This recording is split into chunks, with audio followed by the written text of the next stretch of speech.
भाई ये तो देखिए संविधान में लिखा है।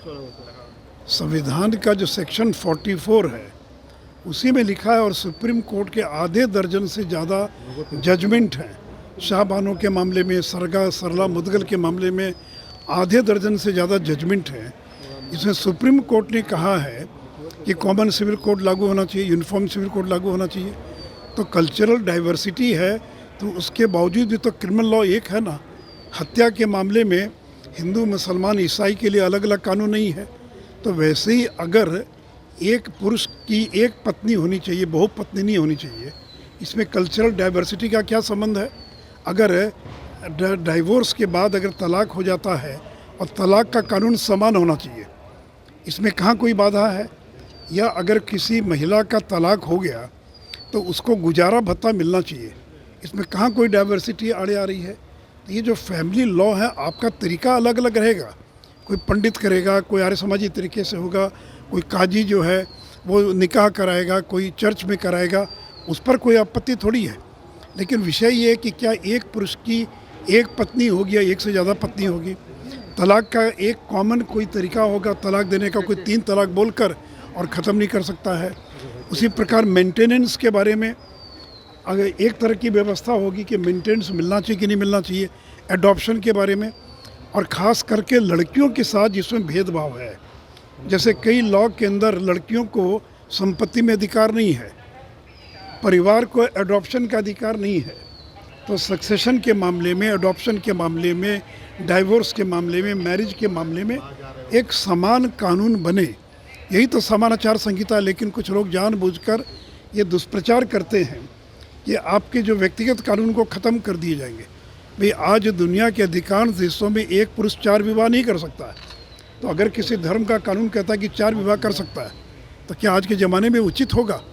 तो इसलिए डाइवर्सिटी का ध्यान में रखते हुए ही तो सुप्रीम कोर्ट ने आधे दर्जन मामलों में ये कहा कि कॉमन सिविल कोड बनना चाहिए, यूनिफॉर्म सिविल कोड बनना चाहिए।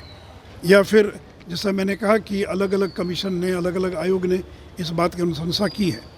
और जो 21st जो कमीशन है, लॉ कमीशन, उसने भी ये नहीं कहा कि ये लागू नहीं होना चाहिए, उसके अलग प्रकार के सुझाव हैं। तो इसलिए इस पर मतभिन्नता हो सकती है लोगों के, लेकिन सुप्रीम कोर्ट के आधे दर्जन ऑर्डर हैं, स्टैंडिंग ऑर्डर हैं। 2023 का ऑर्डर है कि अब तक क्यों देर हो रही, क्यों नहीं, और यूनिफॉर्म सिविल कोड लागू होना चाहिए। तो हम तो जो संविधान में लिखा है उसी को लागू करने की दिशा में भारतीय जनता पार्टी आगे बढ़ने का प्रयास कर रही है। तो रूटीन बैठक है जो पार्लियामेंट्री स्टैंडिंग कमेटी जिसका मैं चेयरमैन हूँ, तो 3 जुलाई की जो बैठक है उसके अंदर जो लॉ कमीशन है और जो लेजिस्लेटिव डिपार्टमेंट है, लीगल अफेयर्स डिपार्टमेंट है, उनको आमंत्रित किया गया है ताकि जो कॉमन सिविल कोड पर जो 11th लॉ कमीशन की जो रिपोर्ट थी, जो कंसल्टेशन पेपर था, उसमें क्या है, उसके क्या हाइलाइट्स हैं, उसके बारे में ब्रीफ करने के लिए उन लोगों को बुलाया है। और सारे एमपीज़ रहेंगे, फिर उनके जो सवाल जवाब होंगे उनका वो लोग जवाब देंगे। तो ये मेनली जो 11th लॉ कमीशन जो है उसकी जो रिपोर्ट है, कंसल्टेशन पेपर जो है, उस पर विचार करने के लिए वो कमेटी की बैठक बुलाई गई है। So some political parties have not made their stand clear. Also, some Congress leaders are saying that वो एक अलग विषय देखिए, इसका कोई कमेटी से मतलब नहीं है, 2 अलग अलग विषय है। जहाँ तक कमेटी की बात है तो कमेटी में तो सभी पार्टी के लोग हैं और वहाँ पर इस पर डिस्कशन होगा 3 जुलाई को। आवश्यकता होगी तो बाद में भी मीटिंग होगी। बाकी इस कमेटी की बैठक का अलग अलग दलों के से कोई संबंध नहीं। बाकी मेरा व्यक्तिगत कोई अगर आप पूछिएगा तो मैं अपनी बात बोल सकता हूँ, लेकिन जो कमेटी की मीटिंग है वो तो नॉन पॉलिटिकल होती है और उसमें सभी दलों के लोग रहते हैं और किसी भी महत्वपूर्ण विषय पर वो कमेटी चर्चा कर सकती है। तो इस बार हम लॉ कमीशन की रिपोर्ट जो है और उस पर हम लोग चर्चा करेंगे। सर, अपीजमेंट पॉलिटिक्स की वजह से क्या जो डिस्कशन हो रहा है उस पर वो अफेक्ट करेगा, उसके ड्रॉबैक्स या मेरिट्स का? इस कमेटी से उसका कोई बाकी चीज़ों का कोई संबंध नहीं है।